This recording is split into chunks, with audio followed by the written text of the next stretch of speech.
Hey everyone, welcome back to the channel. The Winter Olympics are officially in Milan Cortina this year, and even before the opening ceremony, the games have already started to feel very real. Competitions are underway, the political debates have begun, and some huge storylines are emerging around the athletes and the city itself. Let's set the stage first. Milan Cortina 2026 runs from 4 to the 22nd of February, with the opening ceremony on Friday, the 6th of February, at the iconic San Siro Stadium in Milan at 8 p.m. local time. This edition is unique. It's a truly regional winter games, spread across Milan, Cortina d'Ampezzo, Valtellina, and Val di Ifeme, instead of a single compact host city. The ceremony itself is built around the theme Armonia, harmony, and will be split between Milan and Cortina, with two Olympic cauldrons being lit, one at the Arco della Pace in Milan and another in Cortina's main square. Big-name performers are lined up, including Mariah Carey, Laura Pausini, and Andrea Bocelli, so expect a very Italian blend of art, music, and spectacle. Even though the flame hasn't been lit yet, the sport has already started. The first competitions kicked off on the 4th of February with mixed doubles curling in Cortina, and on the 5th of February we've got more curling, women's ice hockey group games, and men's big air snowboarding qualifying on the schedule. This is a modern Olympic pattern. The games soft open with early events before the big show on Friday night. The first medals will be awarded on Saturday, the 7th of February, including in the men's downhill on the famous Stelvio slope in Bormio and other marquee events like the women's skiathlon in cross-country skiing.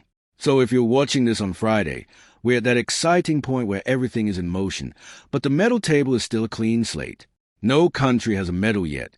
That all changes over the weekend as those first golds are handed out. It's the calm before the storm in the standings, but on the ground there's nothing calm about it. Athletes are training, qualifying, and trying to dial in their form at exactly the right moment. One of the biggest human stories heading into these games is Lindsey Vonn. At 41 years old, the American alpine legend is attempting a remarkable Olympic comeback. Just days ago, she confirmed she has completely ruptured the ACL in her left knee after crash in Crans, Montana, along with bone bruising, yet she's still pushing to race the women's downhill here in Cortina. Vonn says her knee feels stable in a brace. She's been back on snow, and as long as there's even a small chance to compete safely, she wants to be in that start gate. The downhill is scheduled for Sunday, and she needs to complete at least one official training run, which has added even more pressure as heavy snow has already forced a cancellation of one women's downhill training session. Whether you think it's risky or heroic, this is going to be one of the most emotional threads of the first week. There's also a political and social story playing out away from the slopes. In the days leading up to the games, hundreds of protesters gathered in Milan's Piazza 25 April to oppose the planned deployment of U.S. Immigration and Customs Enforcement agents, IC, who are set to work in a behind-the-scenes control room role as part of the security operation for the Olympics. Critics, including Milan's mayor and several opposition politicians, argue that ICE's reputation from U.S. immigration enforcement clashes with Italian democratic and human rights values, and they don't want that brand associated with their games. Italy's interior minister has tried to calm things down, stressing that these agents will not be doing law enforcement on Italian streets and will be limited to intelligence support inside diplomatic facilities.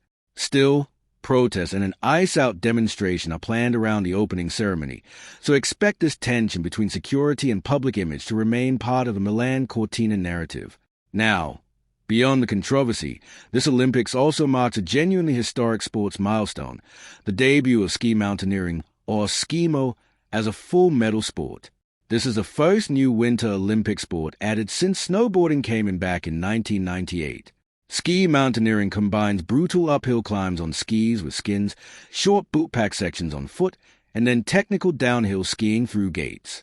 Races are short, explosive, and extremely demanding, with sprint events lasting around 3 to 3.5 minutes. At Milan Cortina, medals will be awarded in 3 events: a men's sprint, a women's sprint, and a mixed relay with 1 man and 1 woman per team. All of these will take place in Bormio at the Stelvio Ski Center later in the Games, on the 19th and the 21st of February, sharing the venue with the men's alpine events. If you're tired of only hearing about traditional skiing, keep an eye on Skimo. It's fast, chaotic, and tailor-made for highlight reels. Zooming back out, these games are also experimenting with new formats in existing sports. There are new events like women's large hill ski jumping, women's doubles in luge, a mixed skeleton team event, dual moguls, and an alpine team combined, all designed to balance the program and bring more gender equity and mixed-gender competition into the Winter Olympics.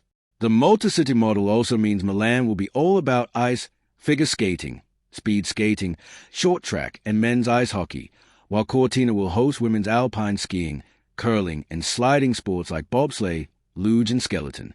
That split identity is part of what makes these games feel fresh.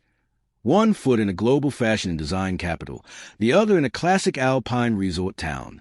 So, how should viewers think about Milan Cortina 2026 as we go into the opening ceremony?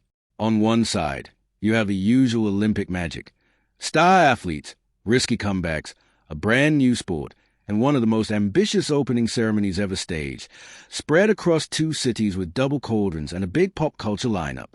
On the other side, you have very real debates about security, the role of foreign agencies like ICE, and the broader question of what kind of values the Olympic movement should represent in 2026.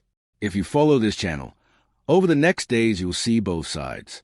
We'll celebrate the performances on the snow and ice, but we'll also keep an eye on the protests, the politics, and the tough decisions athletes like Lindsey Vonn are making about their careers. That's your Milan Cortina 2026 update for today. If you found this helpful, hit subscribe for more daily breakdowns, tap like so YouTube shows us to more Olympic fans, and drop a comment. Do you support injured stars still competing? And which game are you excited about? Peace out.